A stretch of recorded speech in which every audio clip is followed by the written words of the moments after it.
জাজৰি ঢলপুৰীয়া খেল সমাজে অনুষ্ঠিত কৰে অখণ্ড ভাগৱত পাঠ।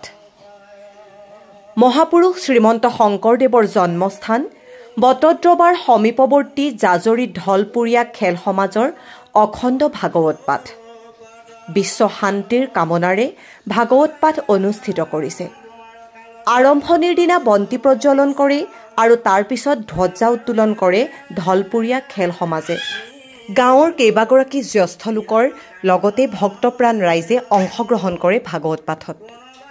নাম কীৰ্তন আৰু ৰাজহুৱা ভোজ অনুষ্ঠিত কৰা হয়।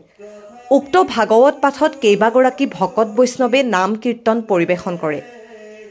ঢলপুৰীয়া খেল সমাজে 4 দিনীয়াকৈ অনুষ্ঠিত কৰা অসমীয়া জাতীয় জীৱনৰ অতিকৈ পবিত্ৰ ভাগৱত পাঠ অনুষ্ঠানত ভকত বৈষ্ণৱ আৰু আইমাতৃয়ে হৰিনামৰ ধ্বনিৰে মুখৰিত কৰি তুলিছে। পুৱাৰ পৰা জাতীয় সাজপাৰ পৰিধান কৰি লানি নিচিগা সোঁতত এক আধ্যাত্মিক পৰিৱেশ বিৰাজমান হ'ল ঢলপুৰীয়া খেল সমাজত। বিগত বছৰবোৰৰ দৰে এই বছৰো ভাগৱত পাঠত বহু দূৰ দূৰণিৰ পৰা অহা ভক্তই ভিৰ কৰা পৰিলক্ষিত হৈছে জাজৰি ঢলপুৰীয়াত। লোকে লোকাৰণ্য পৰিৱেশ, হাজাৰ হাজাৰ ভক্তৰ আগমন ঘটে ভাগৱত পাঠত। বটদ্ৰৱাৰ পৰা মেহদী জামানৰ ৰিপৰ্ট এনি এক্সপ্ৰেছ। আমি জয় জয়তে ঢলপুৰীয়া খেল সমাজৰ তৰফৰ পৰা সমূহ অসমবাসীলৈ ধৰ্মীয়ৰ শুভেচ্ছা, শেহতীয়াভাৱে ৰঙালী বিহুৰ আন্তৰিক অভিনন্দন জ্ঞাপন কৰিছোঁ। ঢলপুৰীয়া খেল সমাজে আজি প্ৰায় বহু বছৰ ধৰি এই দৌল মন্দিৰ প্ৰাংগণতে আমি ধৰ্মীয় অনুষ্ঠান ভাগৱত পাঠ আৰু প্ৰবচনৰ দিহা কৰা হৈছে। এইবাৰো আমি যোৱা 24 তাৰিখৰ পৰা আমি ভাগৱত পাঠ আৰু প্ৰবচনৰ দিহা কৰিছোঁ। এই অঞ্চলৰ ধৰ্মীয় প্ৰাণ লোকসকলৰ আমন্ত্ৰণ জনাই প্ৰবচনৰ দিহা কৰিছোঁ। পাঠকসকলক মাতি আনি পাঠ পঢ়াৰ ব্যৱস্থা কৰিছোঁ। আৰু আমাৰ এই ধৰ্মীয় অনুষ্ঠান ভাগত আমি প্ৰায় 6 সাঁজ ব্যৱস্থা কৰিছোঁ আৰু 4 সাঁজ চাহৰ ব্যৱস্থা কৰিছোঁ। আমাৰ ৰাইজেই এয়া হাত উজান দিছে।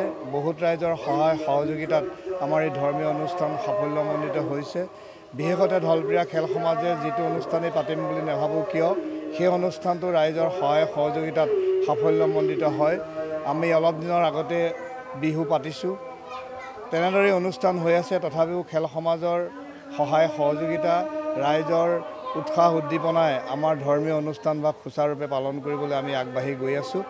24, 25, 26, 27 আজি আমাৰ তৃতীয় দিনা। অহা কাইলৈ আমাৰ শেষৰ দিন। এই শেষৰ দিনা আমি সমূহ ৰাইজৰ সহযোগত ভাগৱত ভ্ৰমণৰ দিহা কৰিছোঁ।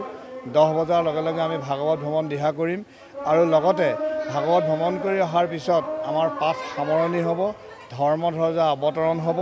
লগতে আমি মাহ প্ৰসাদ ভগাই সমূহ যিসকল ৰাইজ আমাৰ লগত ভাগৱত ভ্ৰমণত গমন কৰিব তেখেতসকলক একসিদ্ধৰে আমি প্ৰসাদ বিতৰণ কৰিম।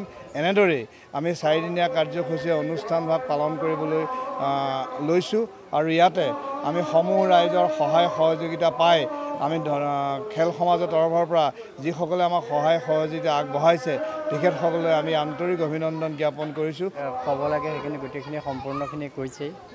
আৰু আমাৰ ঢলপুৰীয়া খেল সমাজৰ মানুহ বহুত বেছি, প্ৰায় 200 ঘৰ এতিয়া অতিক্ৰম কৰিছে। এই 200 ঘৰ মানুহৰ সহায় সহযোগিতাৰ মাজেৰে আমি আমাৰ এই বিভিন্ন ধৰণৰ অনুষ্ঠান, হয়তো আজি ভাগৱত পাঠ, ইয়াৰ পিছতে আকৌ আমাৰ আহিব নাম সেৱা, ভোগ সেৱা, এনেকৈ বিভিন্ন অনুষ্ঠান আমাৰ আহি থাকে।